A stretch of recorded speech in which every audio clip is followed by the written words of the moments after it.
World top rankings ఉన్న యూనివర్సిటీస్లో ఎలాంటి IELTS రాయకుండా ఫ్రీ ఎడ్యుకేషన్ అండ్ స్కాలర్షిప్ అందుకోవాలంటే కాంటాక్ట్ విదేశ్ కన్సల్ట్స్. నమస్తే, వెల్కమ్ టు ఐ డ్రీమ్. నేను మీ మాధురి. సమ్మర్ వచ్చేసింది, సమ్మర్ హాలిడేస్ స్టార్ట్ అయిపోయాయి. ఇక మొత్తం అందరూ వెకేషన్స్కి వెళ్తూ ఉంటారు. ఈ వెకేషన్స్లో మనం చాలా చోట్ల తిరుగుతూ ఉంటాం. మన చుట్టుపక్కల వాతావరణంలో ఉన్న చాలా వ్యాధులు మనకి సంక్రమిస్తూ ఉంటాయి.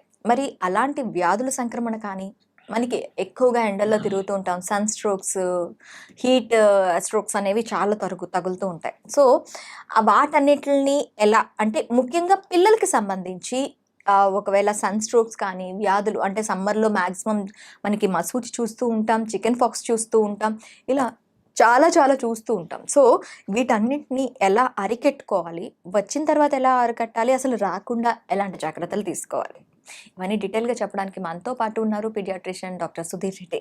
ఆయన అడిగి డీటెయిల్గా తెలుసుకుందాం. నమస్తే సార్. నమస్తే సార్. పిల్లల్లో ముఖ్యంగా ఈ సమ్మర్ సీజన్ వచ్చేసరికి అంటే మ్యాక్సిమం అందరూ వెకేషన్స్కి రెడీ అయిపోతూ ఉంటారు.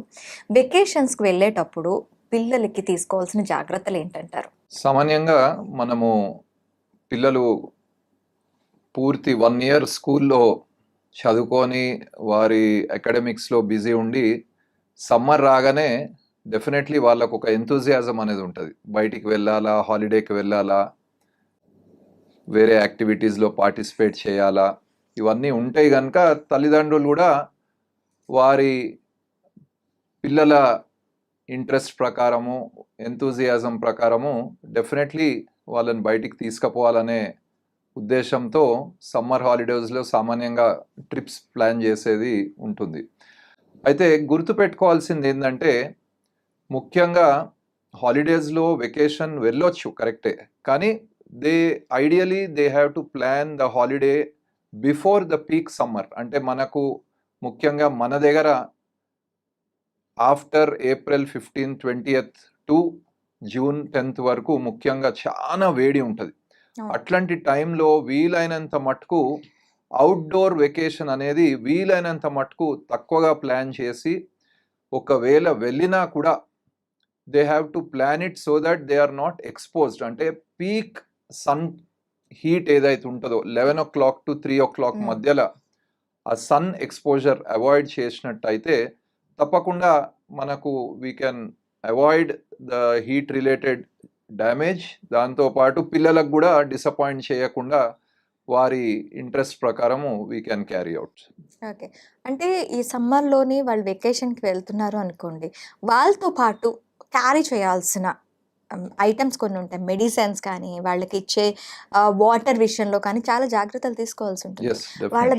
వాళ్ళ దగ్గర క్యారీ చేయాల్సిన ముఖ్యమైన ఐటమ్స్ ఏంటంటారు? Most important thing is first mentally 3 or 4 things వాళ్ళు గుర్తుపెట్టుకోవాలి. అదేంటంటే ఇప్పుడే మనం అనుకున్నట్ల 11 to 3 o'clock మధ్యలో అత్యంత అవసరం ఉంటే తప్ప పిల్లలని సన్కి ఎక్స్పోజ్ చేయకపోవడము.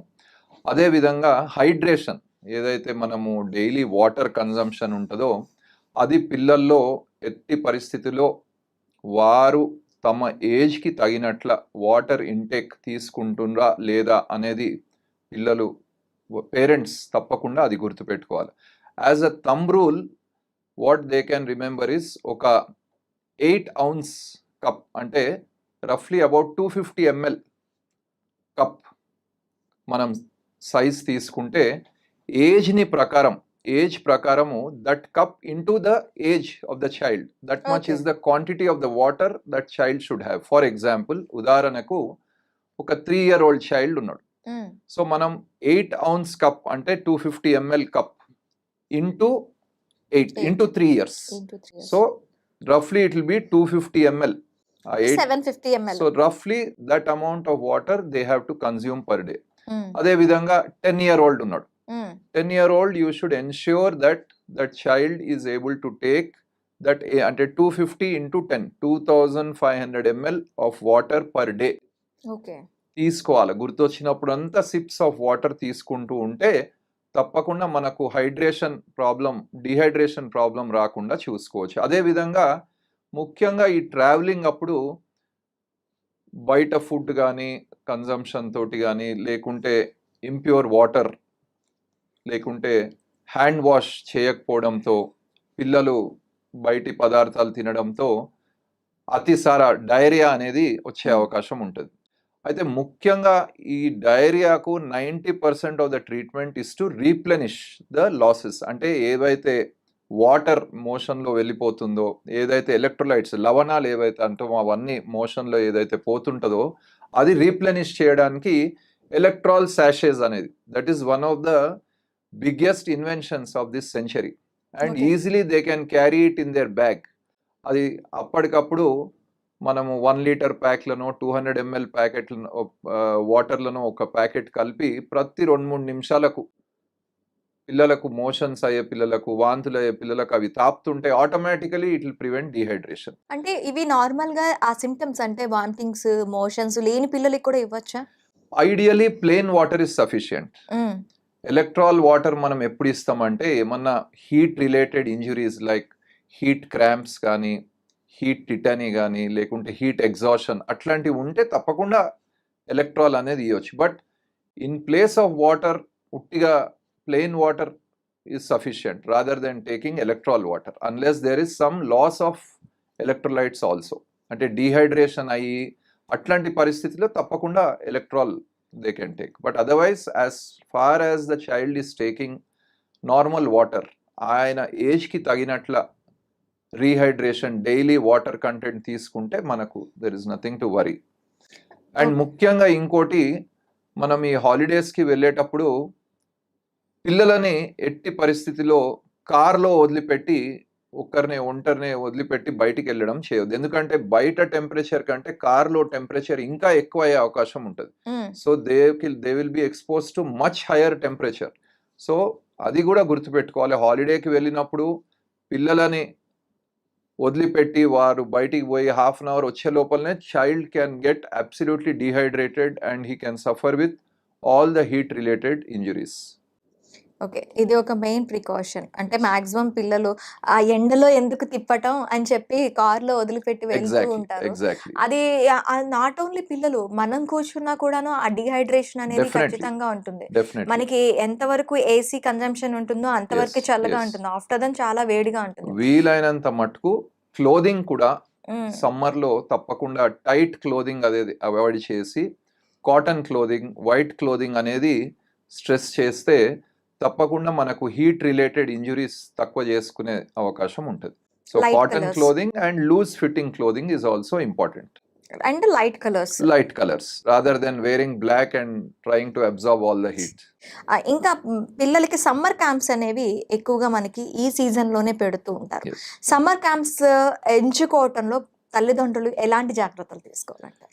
సమ్మర్ క్యాంప్ అనేది కూడా పిల్లలకు ఒకటి ప్రోత్సాహన to Mm. Participate in extra curricular activities. సంవత్సరం అంతా స్కూల్లో వాళ్ళని అకాడమిక్స్కి పుష్ చేసి నేడు పేరెంట్స్ ఆస్పిరేషన్ కూడా చాలా ఎక్కువైపోయింది. దట్ హ్మ్. వాళ్ళు అకాడమిక్స్లో పర్ఫామ్ చేస్తే చాలు, వేరే దాంట్లో లేకున్నా పర్వాలేదు అనేది ఇంటెన్షన్స్, పేరెంట్స్ ది ఆస్పిరేషన్స్ ఎక్కువైనాయి. But this was not the situation 20-25 years back, hmm. Where parents use to encourage kids to go out and play.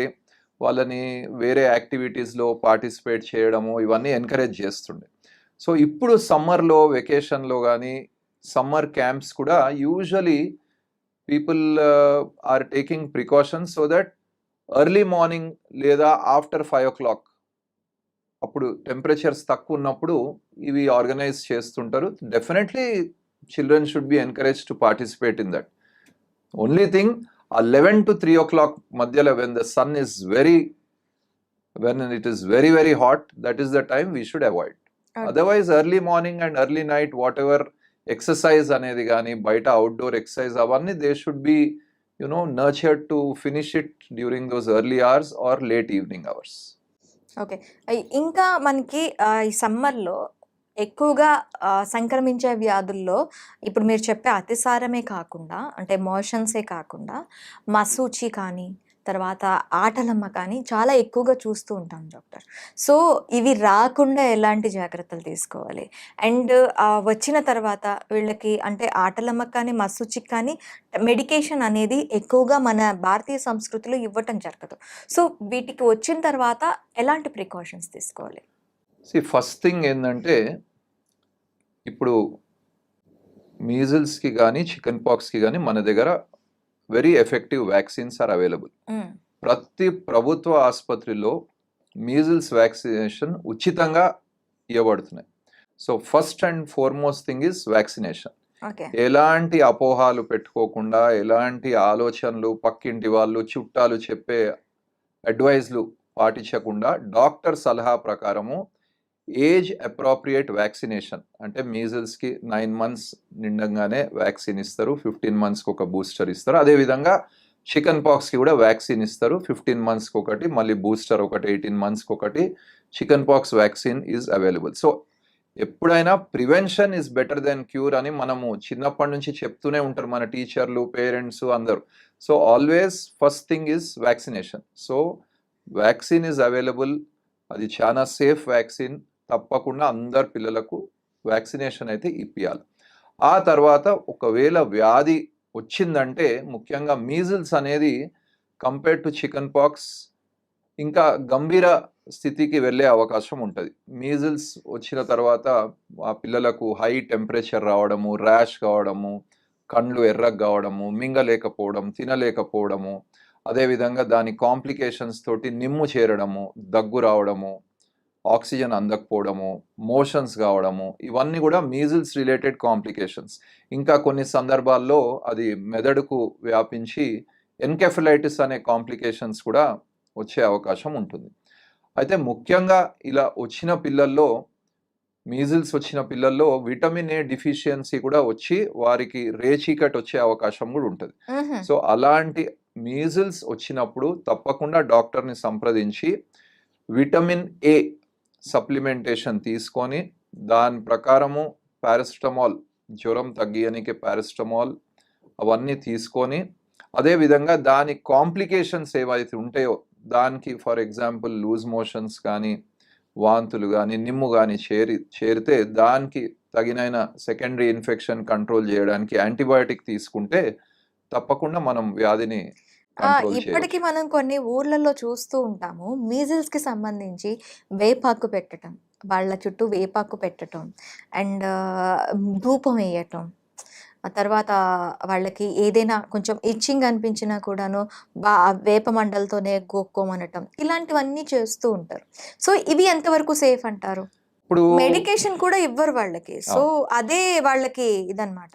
Yes, as you have rightly told, అప్పుడప్పుడు మనకు విలేజ్ రూరల్ లెవెల్లో ఇంకా అలాంటి myths కానీ అలాంటి traditions కానీ practice చేస్తున్నారు కనుక మార్టాలిటీ అంటే మీజిల్స్ గురించి డెత్ అయ్యే రిస్క్ కూడా అలాంటి ప్రాంతాల్లోనే ఎక్కువగా కనబడుతుంది.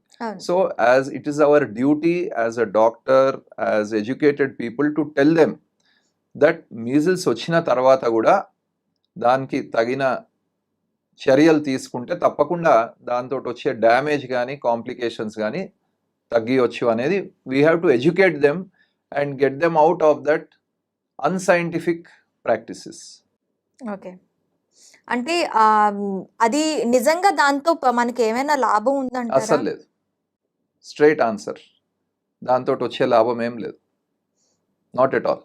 ఓకే. మీజిల్స్ తర్వాత చాలా మంది ఏవైతే గుల్లలు ఉంటాయో ఆ గుల్లలు బాగా పుల్లు పడుతూ ఉంటాయి. వీటికి ఏమైనా ట్రీట్మెంట్స్ ఉంటాయా? డెఫినెట్లీ అది దీంతో అన్ని measles related secondary complications, bacterial complications వస్తాయి దాంతో. అంటే ఈ నిమ్ము రావడం కానీ, మోషన్స్ కావడం కానీ, ఆ ర్యాష్ మీద సెకండరీ ఇన్ఫెక్షన్ కావడం కానీ, డెఫినెట్లీ దాని డాక్టర్ సలహా ప్రకారము there are antibiotics which will contain the infection.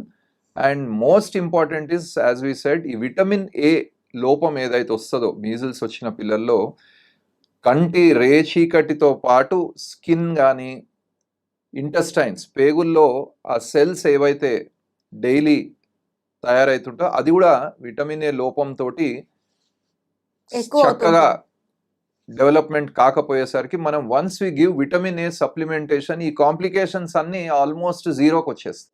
Okay. And if you are able to detect అంటే మనం తొందరగా ఈ కాంప్లికేషన్స్ వస్తున్నాయని గుర్తుపట్టి దానికి మనం సరైన చర్యలు తీసుకుంటే he will be a happy child in 1 okay. Week. 1 వీక్‌లో తగ్గిపోతుంది. 100%. చికెన్ పాక్స్ అయినా అంతేనా? చికెన్ పాక్స్ రిలేటివ్లీ మీజిల్స్ కంటే చికెన్ పాక్స్ తోటి వచ్చే కాంప్లికేషన్స్ రిలేటివ్లీ తక్కువ.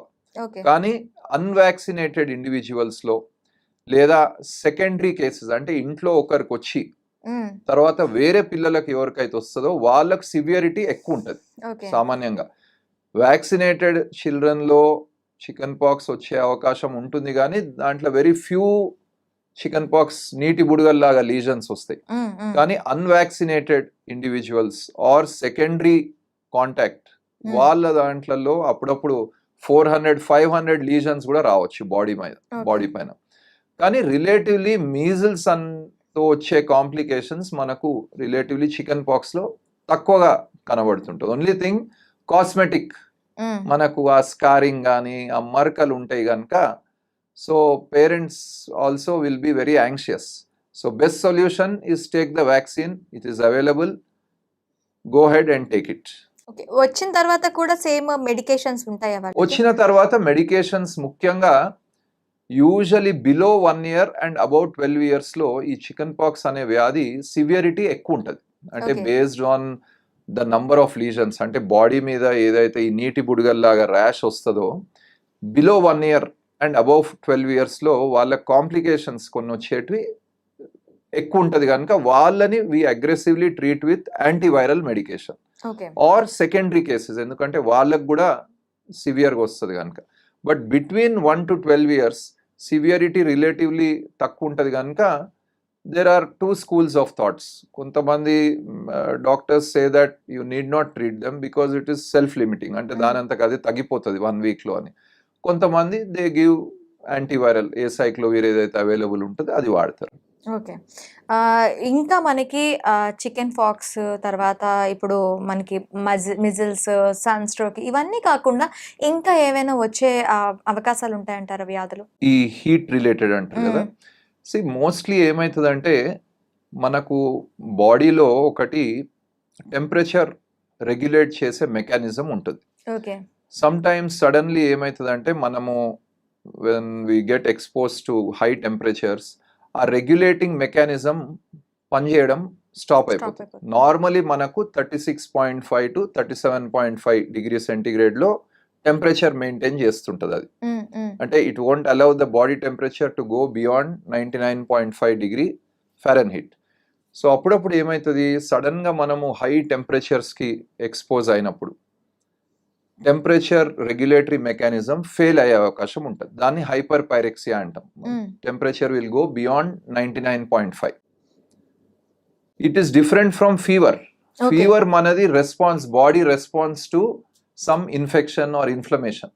ఏదన్నా వైరల్ ఇన్ఫెక్షన్ కానీ లేదా బ్యాక్టీరియల్ ఇన్ఫెక్షన్ అయినప్పుడు మనకు టెంపరేచర్ ఫీవర్ వస్తుంది. That is because of cytokine మన బాడీలో కొన్ని హార్మోన్ కెమికల్స్ ప్రొడ్యూస్ అవుతున్నాయి కనుక ఫీవర్ వస్తుంది. But here it is failure of the control mechanism. Okay. So that will allow the temperature to shoot up beyond the normal 99.5 Fahrenheit కంటే ఎక్కువ అవుతుంది. కానీ ఫీవర్ ఉన్నట్టుగా ఉండదు కానీ ఫీవర్ అసలు ఉండదు కానీ ఆ సింప్టమ్స్ మాత్రం బాడీలో ఉంటాయి.